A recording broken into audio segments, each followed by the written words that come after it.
আসসালামু আলাইকুম এভরিওয়ান। সেদিন প্রচুর বৃষ্টি ছিল, বাট ইমার্জেন্সি কিছু টেস্ট করতে হবে, তাই না বের হলেই না। বাসার সামনে থেকে বিশাল বড় একটা রিক্সা পেয়ে গেলাম। মনে হচ্ছিল বাগিতে চড়েছি।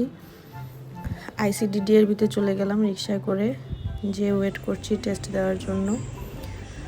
অনেকক্ষণ বসে থাকার পর কিছু টেস্ট দিয়ে আবার আমাকে গ্লুকোজ দেওয়া হয়। গ্লুকোজ খাওয়ার পর আবার টেস্ট দিতে হবে। আমি একটু হাঁটাহাঁটি করছিলাম, আর সে আমার জন্য গ্লুকোজ গুলাচ্ছে।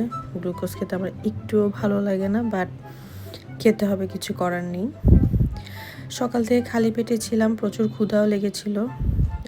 আইসিডিডিআরবির নিচেই টেক আউটের একটা দোকান ছিল, আমি ওখানে ঢুকে পড়ি চট করে, যেহেতু বাইরে প্রচুর বৃষ্টি আর আমার অনেক ক্ষুধাও লেগেছিলো। এখন আমি ভাবছি কী খাবো।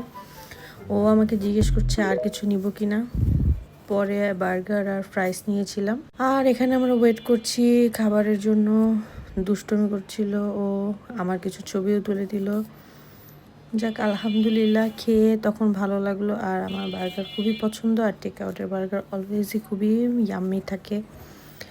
Thank you for watching everyone.